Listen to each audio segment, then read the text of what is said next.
Welcome to Even Field, the sports podcast that puts women first. I'm Josie, and today I'm here with Ambre.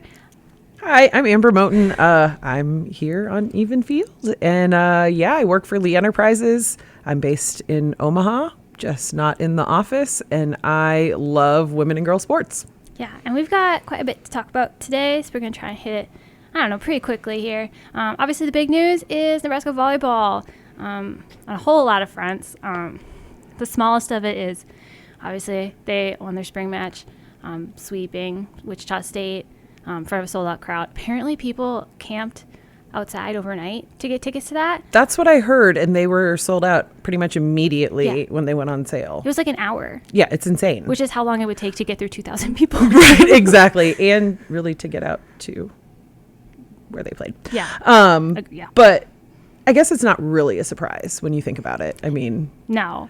As much as Nebraska is a football state, it's really a volleyball state. Honestly, I mean, who has the better winning percentage at this point? It's clearly Nebraska volleyball. Exactly. Which is why it wasn't a shock to me, but apparently it was a shock to a lot of people when they sold out Memorial Stadium. Which I know they did it as a stunt to try and get, back the regular season attendance record. But is it really a stunt when you know it's going to happen and it sold out so quickly? Oh my God, 3 days? And that's like 3 staggered releases of tickets. Yes. Like it probably would have been a day. Oh, well, maybe not. Well, because the ticket thing was so broken. Oh, true. Only because the ticket system kind of pulled to Taylor Swift. Right, exactly.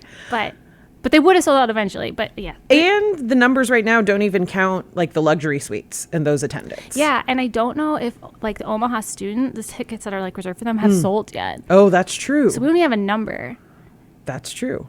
And then I kind of have 2 questions off this. Like one is, with the opponent being UNO, are we going to get the quality of volleyball? Well, last season they went 5 sets with them. So, I mean, UNO obviously hasn't been to the tournament, which is sad. And I think a lot of that has to do with how the Summit League handles their postseason tournaments. I have a lot of thoughts on that. We don't need to get into it. We're going to put a pin in that and come back to it. We'll come back to it when UNO inevitably is like number 1 or 2 in the Summit and then loses in the tournament. And I lose my mind. Even though they usually lose to like USD, which is where I went to school. Gotcha. Okay. So it's like a weird. Yeah. Anyway, pin in that. Yes, it probably will be actually pretty good volleyball. It's an early season game, so it'll still be like, I mean, Nebraska looked really good in the spring game, but they'll still have lineup stuff they have to shake out. So I think it'll probably still be really good. The UNK Wayne State exhibition should be good too. I don't know a whole lot about those teams, to be honest. But that should be good. No idea who the concert is yet. Yeah.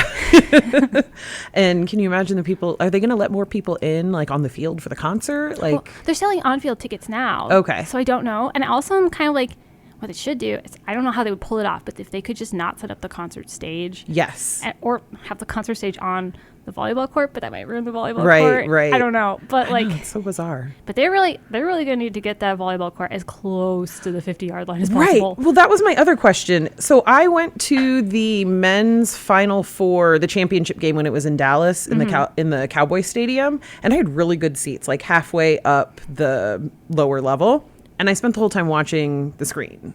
Yeah. And granted, the screen there dwarfs the court, but still, I wasn't watching the actual action. I could have just watched at home on TV and been a lot more comfortable because those chairs are not. Yeah. So what's really the viewer experience going to be like if you're in person? I have no idea. I managed to get tickets for my fiance and son. I have to work the event. So I will not be there. I will be here posting stories off of it.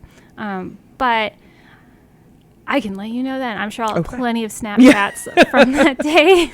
Sounds good. Yeah. But I do think it's pretty awesome that a women's college event could potentially be the number 1 attended women's sports event in America. It's just crazy. Which before it was USWNT versus China in the World Cup. Yeah. So that's pretty awesome. It's pretty insane. It took a lot of people by surprise. I saw a lot of comments there like, there's nothing going on in Nebraska, clearly. And I was like, oh my God, you haven't seen. Do not understand volleyball. You don't understand. You have no idea how talented these women are. Yes.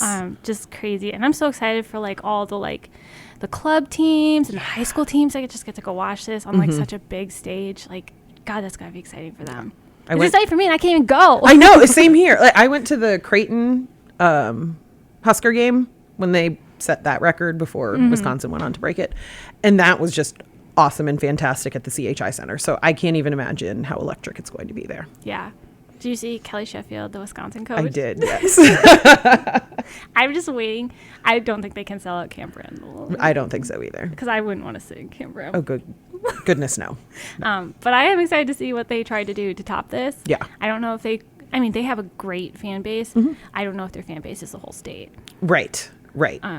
Especially with the excitement that they're having with their new football coach and stuff like that. Yeah. They got a big competitor. I didn't even think about the Luke Fickle.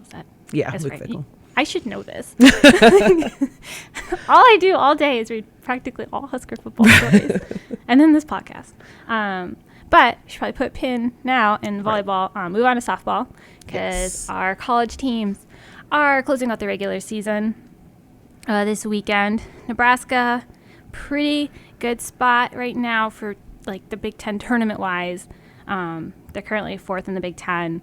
But they are coming up such a bad loss to Northwestern. Oh, my gosh. What is it? A 3-game losing streak, all to Northwestern. And didn't they get mercy ruled? I think for 2. The first one. The first one, it was 5. Or it was just. Yeah. Or it was just. Yeah. First one was that. And then they lost 2 late leads in the last 2 games. And okay. To break this down, Northwestern is number 1 in the Big Ten.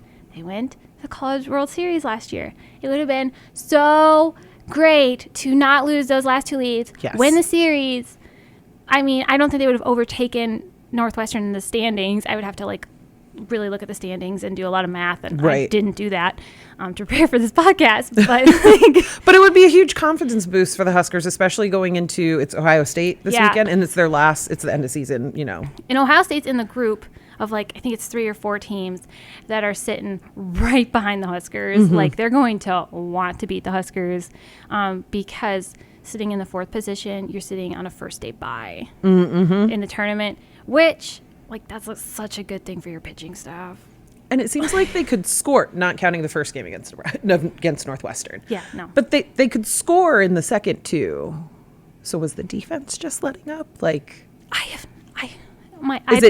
getting close to finals and they're tired? I don't know. Honestly, those losses were so mind-boggling to me.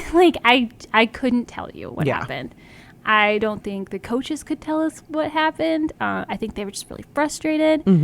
But they kind of have to forget about that because they have to beat Ohio State, or they kind of they're safely in the tournament. But they could really, that momentum would be a huge bonus, and they could really screw themselves over. If they don't win this. They need to win this. Well, this will be an interesting weekend because they do play Ohio State Friday, Saturday, and Sunday, I believe, barring, knock on wood, any rainouts that would There better not be any. Yeah. It is Fan Appreciation Weekend there if you go to Lincoln to watch it. It's giveaways every day. Oh, nice. Yeah. I think the second day is a Herbie Husker t-shirt, which I assume is the new Herbie Huskers. So that revamped. The old one, basically. Yeah. So if you really want one of those shirts with... I don't know what it looks like for the softball one, but yeah, you could get one. Right. And then Creighton's at the bottom of the Big East. First of all, they're going to close out the regular season against St. John's. Why is this important? Because in the Big East tournament, it's a 6-team tournament. For reference, Big Ten's 12 teams. Currently, St. John's is sitting in that 6th spot in the standings. Now, would that matter since they are currently at the bottom? Usually no. However, if by chance, let me just get my paper out because this is a little bit long.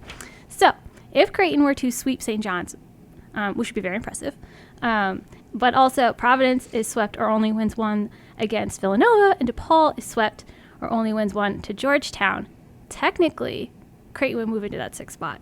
So there's a chance. And we do have the calculations up on a whiteboard right here. She just wrote it all out. Oh, yeah. It's like a .333 win, and it knocks St. John's down enough, and it could happen. It could happen. There's a chance. And it's Krista Wood's first year as coach. It would be really huge. It'd be really huge. Is that likely to happen? I don't. I mean, Well, technically, mathematically possible, just not probable. So I will say there is a high chance that Providence gets swept by Villanova or only wins one.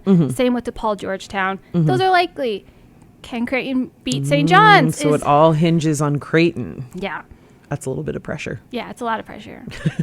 We'll see how that turns out. I don't know how that's going to go. Yeah. Omaha, Second Summit, they are safely in their tournament at this point, 6 teams as well. They closed the season against North Dakota State, who is right behind them in standings. So that's more of a bragging rights kind of closing series. So they're in a pretty good spot. They've had a really good season. They've won 27 games at this point, so, good for them. Yeah. I don't have a whole lot to say on them because they were, in the most secure spot. Exactly. Yeah. It's the least amount of drama. Good for them. Cameron Meyer just became their all-time strikeout leader. Congrats to her. Excellent stuff over there. Not to say that there isn't for Nebraska and Creighton, but you guys are steady this season, and I appreciate it. It makes things easier for us, that's for sure. Yeah.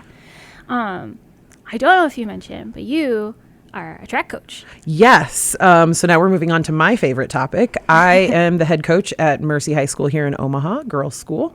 We're having a lot of fun this season, but we just had our RCC, our River Cities Conference championship yesterday. And you had some problems. Oh, we did. Our bus no-showed. So, which I just don't understand how that happened. Yeah, I mean, the good news, I guess, is that it's not the first time it has happened, just not to our team. It happened to another Mercy team. And then when I, shot off a quick email to the meet host, which was South Sioux City, who put on a great meet, I found out that it had just happened to them over the weekend. What? So this is not an isolated event, probably all different bus companies, but still it was a scramble. We had to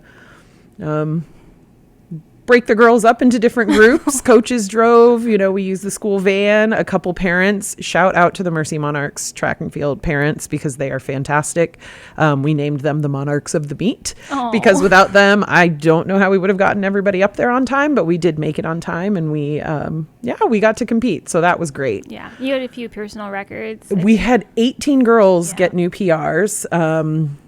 Our best finisher, we had a girl place second in the 400, Sydney Moleskar, which was awesome. She also placed in the 800.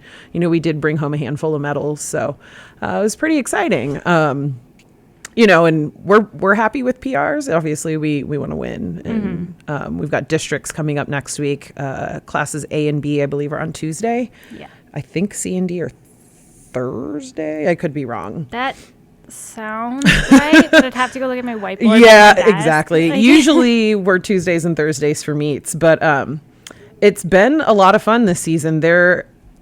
So they predicted, meaning someone who's related or affiliated with Prep Running Nerd, predicted that 10 all-class records, state records, could potentially go down. And so far, the girls have really been representing. Right now, Metro Conference is going on, and so they've got a lot of different records that are on watch. But so far, right now, Lincoln Pius X's Kate Campos, she's broken the 300 hurdle record twice. Yeah. So she broke her own record. It was back-to-back weeks too. Yes. So she is also the first Nebraska girl to go under 43 seconds in the 300 hurdles. Well, congratulations which is to her. Pretty amazing. And then she broke the record of a girl who went to Millard North, who then went on to be an Iowa State Cyclone, as was I. So, a little bit of a interest there. But yeah, so she's also chasing the 100 hurdles record, which she technically broke at the HAC meet, but it was wind dated, so it didn't count. That always makes me so sad. I know, because it's also when you see the elation on their face, and then it's oh, asterisk, sorry.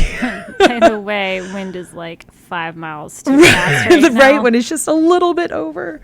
And then there's also, I believe, the girls' all-time long jump record was broken, but it was also wind aided. So that was, sorry guys, I'm trying to look through my notes really quick. Was that Amari Lang? It was either Amari Lang or Lademi Davies. I believe it was Amari Lang, yes. Yeah, I have that one written down. Yeah, so she went 20 feet, 2¼ inches at Metros. And that was right after Lademi Davies jumped 19:10.5. So those girls are going to be battling it out. Yeah. Pretty awesome. That's so long. I would look at what I was jumping in high school and college, and I'm like, okay, that's on me. 4 of me. Right. And then there also were the Class B high jump record. Right now, I believe is 5'10". And Carson Lealing of Sydney already has part of that. She's tied it. So there's a chance she'll get it. And then the all class record for girls is 5'11". Oh. So she just bit. an inch, but I mean, yeah. That's huge when you're jumping over a human being. But yeah, that's still incredibly impressive. There's also EJ Brown of Elkhorn South. She's cleared 5'8" and then 5'9" during the winter. So she's right there. So I think that record over the next 2 weeks between conference, districts, and state, I guess it's 3 weeks, could be going down. So I don't know. I think it's pretty important. And then you look at smaller schools, they're also making a lot of noise. Last year, Catherine Kerrigan of Ainsworth, she was 5th in the 1600 in Class C. She's currently ranked 7th. So we could see her move up. And she's also 4th in the she's 7th in the 3200. She's 4th in the mile. Okay. And then there's a sophomore, Lily Kenning from Milford, and she's leading both of those events by huge margins. And it's just kind of as a sprinter, looking at how fast they're running the mile and 2 mile, it makes me tired. I'm like, 1 lap is enough, so we're good. That's fair. Yeah. I completely understand that. And then, sorry, I have one last story. There is Kaylee Pribble of Meriden, so she has a chance of breaking the Class D pole vault record, which is 12 feet 3 inches, and right now she has a best of 12 feet even. So, again, just, air quotes, 3 inches, which is huge, but also she's not that far off. Mm-hmm. And then my last pole vault note is Alyssa Onum of Kearney Catholic, so that's a Class C school. So she's only pole vaulting because she got a concussion that took her out of gymnastics for 6 months. Yeah. And 6 months of gymnastics training missed is a lifetime. Yeah, no, it's a lot. Yeah. So she retired from gymnastics, took up pole vaulting, and she vaulted 12 feet even in Columbus. That doesn't shock me. With gusting winds. Right? Because gymnasts are typically amazing pole vaulters. Well, when I was in high school, one of our top varsity ones because we were not a big high school, so she was not going to get recruited to do gymnastics in college, but she got recruited to pole vault and she was really good at it. And then she did diving too, I think, which also doesn't shock me. Right. Did you know that diving was created by gymnasts practicing? I didn't, but that also does not shock me. Another thing that I look at and I'm like, yeah, no, I'm not doing that. Yeah, no. I just think of how much it probably hurts to hit the water when you go down wrong. No. The bruises. No, thank you. Hard pass. So that's my track talk. We've got districts coming up for everybody. It's pretty exciting. Yeah. State tournaments. This starts the 17th. Through the 20th? Yes, because 17th, 18th are Class A and B, and then 19, 20 are Classes C and D, and all of that is at Burke, which rumor has it they might be trying to move it from Burke in the future. What? Rumors are saying that it might be moved to Kearney. Which, when you think about it, it's not really that much more convenient for the people from the far corners of Nebraska. And there's more stuff to do in Omaha. You can turn it into a vacation. There's more hotels. There's more places to eat. A lot more There's places just to a lot. Eat. So that should be interesting. But I believe this year they are bringing back the all-class all-star meet once the season's over. So that'll be good. Yeah, that'll be pretty fun. All right. High school soccer. We did not forget you. We just, it's not that we don't know anything about you. There's just nothing solidified yet. Right. There are so many schools still in subdistricts, or I think a couple games are tonight. Subdistricts. Okay. So subdistricts has ended. It ended last night. There are still Class A districts. So Class A should be pretty well shaken out, but I wonder if some of those wild card points are going to come back with Class B, and then that's going to mean that the Class B districts, which are this weekend, they end on Saturday. Yes. which shout out to the Mercy Monarchs. Total homer here. They're going to be playing. I don't know who they're playing because it was not posted online yet. Yeah, nobody knows. Nobody. I mean, the Class A districts, they know and Right. who's going to the finals. Notable, Gretna still undefeated. So if I were going to place my bet on a state champion, I would guess they're going to repeat. But they're playing Bellevue West tonight, so that should be a good one. Yes. And I will say that I did catch on the news the highlights from the Lincoln Southeast game. Wasn't there like a penalty kick that won the game? I'm not Am I right? 100% sure. There probably was. To be honest, I did not read our soccer recap last night. Gotcha. Because there's so much unknown. There's just I don't know anything until tonight, but I don't know who gets wild card spots. So. Right. It's like calculus, trying to figure out how it all works. Yes. Yeah, no. And I was not great at calculus, so. I did a lot of calculus, but no, it's above me. Shout out to the people that do that, because I could not. It's probably like a program that does it, honestly. Probably, but either way, someone has to run the program. This is a good someone point. had to write it. That's true. So soccer, we see you. We just don't have anything we'll to have say more about next time. Yeah, next time. Not now. But anyway, thank you for listening. You guys have a good day. Don't forget to check out all of our other podcasts on omaha.com, such as Pick Six, which does the Husker football and other Husker-related things. Half Court Press, this is Creighton and Nebraska basketball. We got Prep Stone podcasts covering high school sports. So thank you guys. Bye. Bye.